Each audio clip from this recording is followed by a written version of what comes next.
Hello दोस्तों, video में हम बात करने वाले हैं सीएसबी बैंक के बारे में। देखिए, बैंक्स के रिजल्ट अब तक का जो Q2 रिजल्ट सीजन हमें देखने को मिला है, वहाँ पर काफ़ी अच्छे जो है वो नंबर्स हमें बैंक के देखने को मिले हैं। खासकर अगर छोटे बैंक्स आप देखेंगे तो उनके नंबर्स में काफ़ी ज़्यादा इंप्रूवमेंट हमें देखने को मिल रही है। बाकी अगर Q2 रिजल्ट सीजन की बात करते हैं तो लगभग धीरे धीरे समाप्ति की तरफ है, क्योंकि मोस्टली कंपनियों के रिजल्ट हमें देखने को मिल चुके हैं, लेकिन अभी भी कुछ कंपनियों के रिजल्ट जो है वो आना बाकी हैं। तो वीडियो में हम बात करने वाले हैं सीएसबी बैंक के बारे में। डिटेल में इनके रिजल्ट को हम कवर करेंगे। साथ ही साथ अगर आप देखेंगे इनके नंबर्स जो है वो काफ़ी अच्छे देखने को मिले हैं। कोई भी बाई एसएल का रिकमेंडेशन आपके लिए नहीं है, सिर्फ और सिर्फ आपकी जानकारी के लिए वीडियो जो है वो तैयार किया जा रहा है। तो वीडियो की शुरुआत करते हैं क्विक स्नैपशॉट के तौर पर। देखिए, सबसे पहले अगर आप नंबर्स देखेंगे तो यहाँ पर काफ़ी अच्छी ग्रोथ देखने को मिल रही है। टोटल बिजनेस अगर आप देखेंगे तो लगभग जो है वो 27% आपको इंक्रीज देखने को मिलेगा on yearly basis. Deposit 25% increase हुए हैं।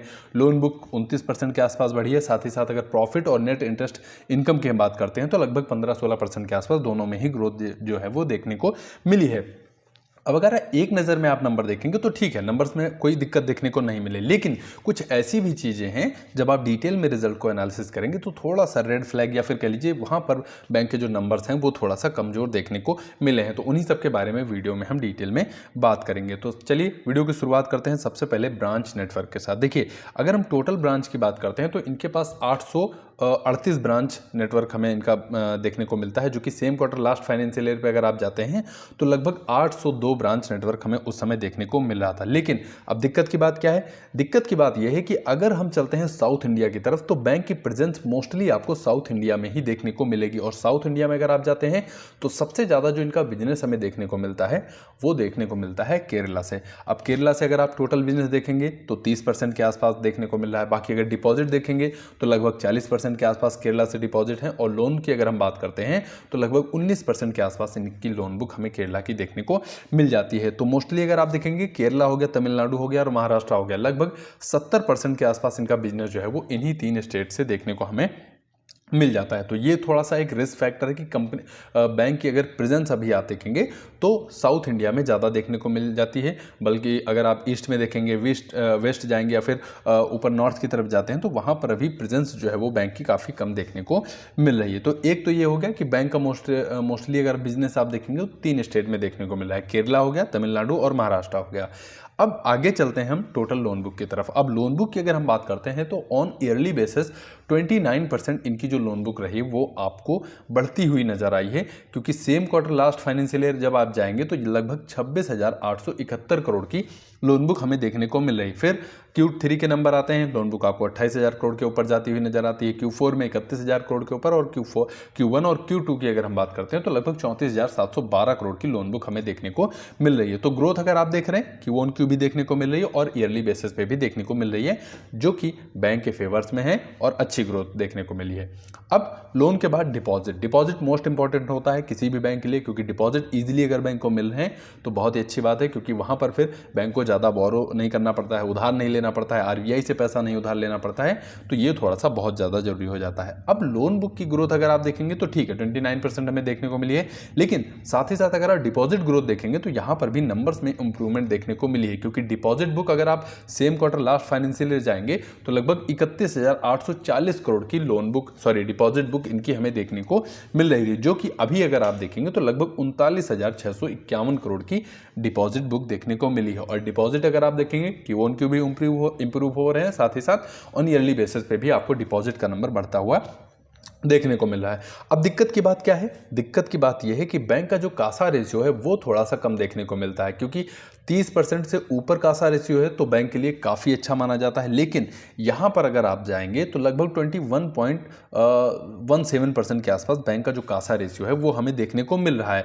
और ये कासा रेशियो अगर आप देखेंगे तो पिछली तिमाही से भी थोड़ा सा गिरता हुआ नजर आया है। तो थोड़ा सा दिक्कत की बात यह है कि बैंक के पास कासा अमाउंट जो है वो बहुत कम देखने को मिल जाता है, जो कि अदर्स बैंक में अगर आप जाएंगे तो 30% से ऊपर, 40% के आसपास, 50%, 35% देखने को मिलेगा। लेकिन यहाँ पर अगर आप कासा रेशियो देखेंगे तो 20% के आसपास आपको देखने को मिलेगा, जो कि Q1 Q कम हुआ है, साथ ही साथ ईयरली बेसिस पे भी कम हुआ है। ये थोड़ा सा एक जो है वो रेड फ्लैग कह सकते हैं देखने को मिलेगा। अब Q3 के रिजल्ट आएंगे तो वहाँ पर कासा रेशियो पे जरूर नज़र रखनी होगी। अगर कासा रेशियो इंप्रूव हो रहा है तो बहुत अच्छी बात हमें देखने को मिल जाएगी।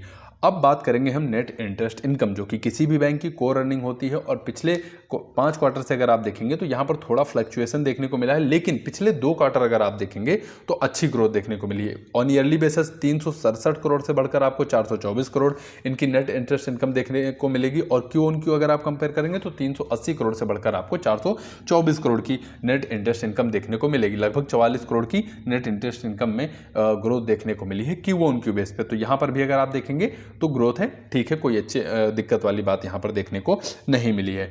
प्रॉफिट की क्या स्थिति है, तो प्रॉफिट पिछली तिमाही से बेहतर है, क्योंकि पिछली तिमाही में 119 करोड़ कह सकते हैं कि आप प्रॉफिट देखने को मिला था। और इस बार अगर आप देखेंगे तो लगभग 40 करोड़ का प्रॉफिट जो है वो बैंक ने ज़्यादा किया है पिछली तिमाही से। तो लगभग 160 करोड़ का प्रॉफिट हमें देखने को मिला है। और 1 साल पहले से अगर प्रॉफिट आप कंपेयर करेंगे तो यहाँ पर 132 करोड़ से बढ़कर आपको प्रॉफिट जो है वो 160 करोड़ देखने को मिलेगा। यानी वाई ऑन वाई बेस पे आप देखेंगे तो लगभग 2 इधर कर दीजिए और 4, लगभग 22 करोड़ के आसपास जो है वो प्रॉफिट यहाँ पर ऑन ईयरली बेसिस पे आपको इंक्रीज होता हुआ नजर आया। तो प्रॉफिट ठीक है, प्रॉफिट भी बढ़ रहा है, साथ ही साथ नेट इंटरेस्ट इनकम भी बढ़ रही है। बाकी हाफ ईयरली के हिसाब से आप नंबर देखना चाहें तो ये प्रॉफिट का नंबर हो गया है, ये हो गया है इनकी जो नेट इंटरेस्ट इनकम रही है उसका नंबर हो गया है हाफ ईयरली बेसिस पे। तो यहाँ पर भी कोई दिक्कत की बात नहीं है, नंबर में अच्छी इंप्रूवमेंट है। बाकी कॉस्ट टू डिपॉजिट 6.37% के आसपास हमें देखने को मिला है, पिछली तिमाही से कम हुआ है, ठीक है, अच्छी बात है। कॉस्ट नेट इंटरेस्ट मार्जिन जो कि मोस्टली बैंकों का कम होता हुआ देखने को मिल रहा था पिछले 2-3 क्वार्टर से, लेकिन इस बार ज़्यादातर बैंकों में अगर आप रिजल्ट देखेंगे तो नेट इंटरेस्ट मार्जिन जो है वहाँ पर सुधार होता हुआ देखने को मिला है। और यही सीएसबी बैंक के केस में भी आपको देखने को मिलेगा, मार्जिन में सुधार हुआ है, अच्छी बात है, बैंक के लिए ये पॉजिटिव न्यूज़ है। इसके अलावा फिर आगे हम चलते हैं और आगे अगर हम बात करते हैं इनका जो एक second cost to income ratio की अगर हम बात करते हैं तो यहाँ पर थोड़ा सा ज़्यादा देखने को मिलेगा, लगभग 63% के आसपास कॉस्ट टू इनकम रेशियो है। कॉस्ट टू इनकम रेशियो को सिंपल में अगर बताऊं तो बैंक को 100 रुपये कमाने के लिए लगभग 63 रुपये अभी खर्च करने पड़ रहे हैं ऑन एग्जाम्पल। ये एग्जाम्पल के हिसाब से, बाकी परसेंटेज में है तो आप समझ सकते हैं, ठीक है। तो कॉस्ट टू इनकम रेशियो थोड़ा सा ज़्यादा है, लेकिन हम उम्मीद करेंगे कि जब Q3 के रिजल्ट आए तो वहाँ पर थोड़ा सा और कम हो। मोस्टली बैंकों का आपने देखा होगा कॉस्ट टू इनकम रेशियो जो है वो 50% से नीचे है, तो 50% से नीचे है तो ठीक है, बहुत अच्छा कॉस्ट टू इनकम रेशियो माना जाता है। लेकिन बैंक के केस में अगर आज आप जाएंगे तो थोड़ा सा फैक्टर ये भी है कि बैंक का साइज अभी छोटा है, बैंक अपने बिजनेस को एक्सपैंड कर रही है, ब्रांच नेटवर्क ऐड कर रही है, तो थोड़ा सा खर्च भी बैंक का ज़्यादा हमें देखने को मिल जाता है। बाकी अगर हम बात करें क्रेडिट टू डिपॉजिट रेशियो 87% के आसपास है, यहाँ पर भी कोई रिस्क हमें देखने को नहीं मिल रहा है, ठीक ठाक है। बाकी पीसीआर 71% के आसपास है, कोई दिक्कत विशेष नहीं है, अच्छी क्वालिटी में है। एसेट क्वालिटी देख लेते हैं। देखिए, लोन बैंक देती हैं और लोन की रिकवरी या फिर जो बैंक ने अमाउंट दिया है उसकी वापसी की क्या स्थिति है, अगर उसके बारे में हम बात करें तो इनका जो ग्रॉस एनपीए रेशियो अभी हमें देखने को मिला है 1.81% के आसपास देखने को मिला है। यानी अमाउंट वाइज अगर आप देखेंगे तो टोटल लोन बुक का अगर आप देखेंगे लगभग 1.81% जो है वो ग्रॉस एनपीए में जाता हुआ नजर आ रहा है, लगभग 629 करोड़ रुपए। यानी कि ये अमाउंट जो है वो बैंक को रिकवरी करने में थोड़ा सा दिक्कत आ रही है।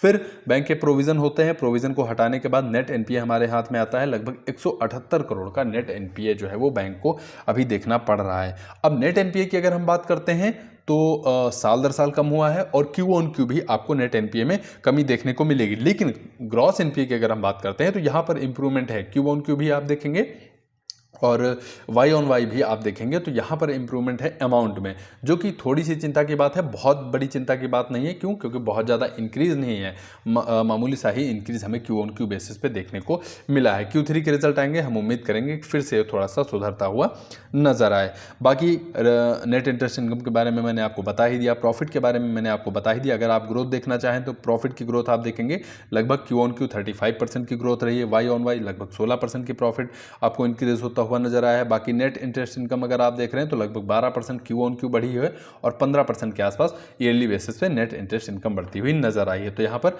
रिजल्ट अगर आप देखेंगे तो ठीक ठाक देखने को मिले, कोई खास दिक्कत यहाँ पर नहीं है। तो वीडियो को यहीं पे समाप्त करते हैं क्योंकि टाइम ड्यूरेशन भी थोड़ा सा ज़्यादा होता जा रहा है। बाकी आपके कीमती समय के लिए आपका बहुत बहुत धन्यवाद। वीडियो पसंद आया हो तो लाइक करिए, शेयर करिए, कमेंट बॉक्स में आपका कोई सुझाव हो उसको जरूर मेंशन करिए और चैनल को जरूर सब्सक्राइब करके रखिएगा क्योंकि म्यूचुअल फंड के पोर्टफोलियो का एनालिसिस भी हम करते रहते हैं मंथली बेसिस पे। साथ ही साथ Q2 के जो रिजल्ट आ रहे हैं उनका भी एनालिसिस कर रहे हैं, बाकी जो आगे आने वाले क्वार्टर्स हैं उनका भी हम यहाँ पर रिजल्ट का एनालिसिस करते रहते हैं।